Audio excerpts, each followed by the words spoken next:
Bienvenue sur HFR. Aujourd'hui, nous allons réaliser l'unboxing du processeur Lingdorf MP60 en vue du prochain test multivoix HFR de cet appareil. C'est parti!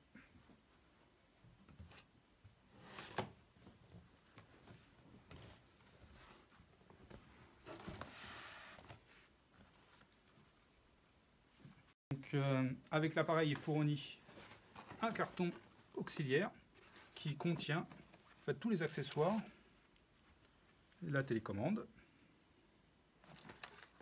le micro indispensable à l'égalisation Room Perfect qui est intégré dans le MP60,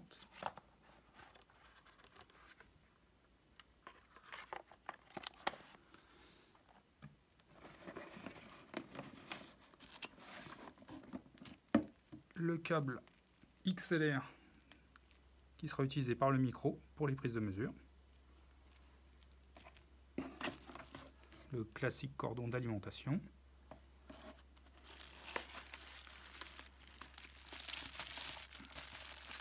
les supports pour le rack si on veut placer le processeur dans un rack. Voilà, l'essentiel est ici, et également un second carton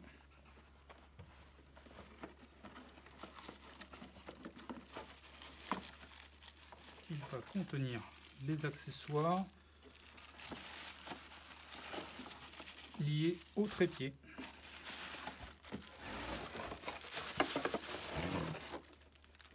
Ça, c'est une bonne chose de fournir un trépied avec un tel appareil.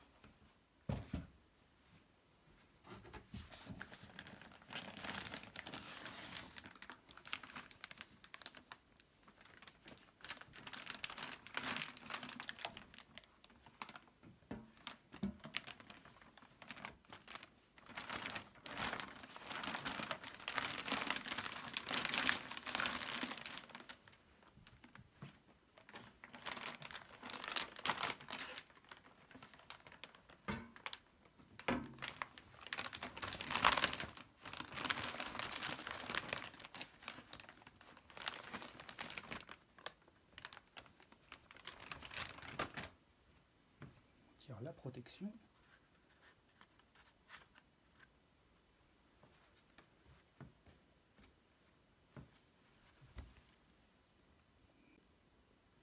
Donc voici le processeur Lingdorf MP60 sorti de sa boîte.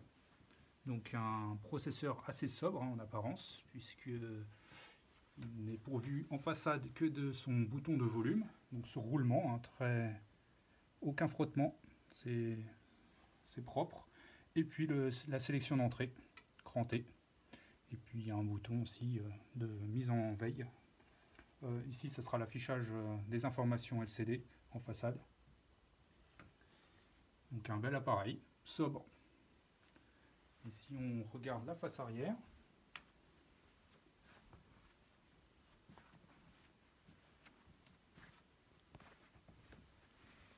alors là, on a une connectique on va dire assez chargé. Donc on retrouve les classiques sorties XLR, donc au nombre de 16. Alors les sorties principales pour la scène avant, les surround, les surround back, les enceintes de hauteur, avant et arrière, ainsi que 4 sorties auxiliaires qui seront adressables quand on fera la configuration de l'appareil. Donc possibilité en fait d'alimenter une installation Atmos en 9.2.4 ou 9.3.4 ou 9.1.6, donc une connectique complète. À côté de ça, donc on retrouve des prises HDMI en format 2.0. Alors 8 entrées HDMI et 2 sorties. Plus, alors ça c'est pas très courant, c'est une sortie vidéo pour permettre les grandes distances jusqu'à 100 mètres. Pas très répandu en Europe malheureusement, mais un standard plutôt pro. juste au-dessus, on retrouve des prises USB réseau. Donc l'USB pratique pour les sources dématérialisées. L'entrée micro XLR, une prise numérique SBU, les prises optiques et coaxiales, donc la norme SPDIF, et les classiques prises trigger en sortie, une en entrée également pour un pilotage distant, et une autre prise USB de type B. Et peu courant aussi, un port carte SD pour les sauvegardes de l'appareil. Donc une connectique riche, très orientée numérique, aucune entrée analogique. On voit également des ports d'extension pour des futures cartes d'entrée numérique 16 canaux. Normalement, ça devrait être pour une entrée 16 canaux sur port DB25, une sortie. Donc des extensions futures. À côté, également est fourni avec l'appareil un pied pour le micro. Donc, de quoi orienter le micro horizontalement, verticalement. C'est flexible, ça c'est bienvenu de fournir le pied micro avec. Le micro qui est également fourni sur prise XLR. Pour le système de calibration Room Perfect que nous détaillerons plus en détail dans le test. La télécommande fournie est sobre, très peu de touches, ça va à l'essentiel. Une touche d'accès au menu principal de configuration et la touche multidirectionnelle qui permettra entre autres d'accéder aux égalisations, au processing audio et les touches de volume, de sélection d'entrée classique. Donc, une télécommande sobre.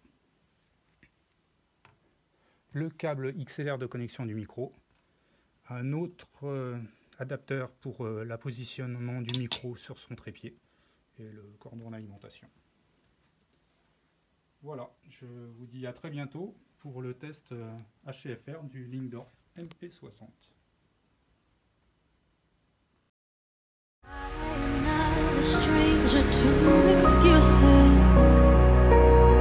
Burned me once or twice, I expect that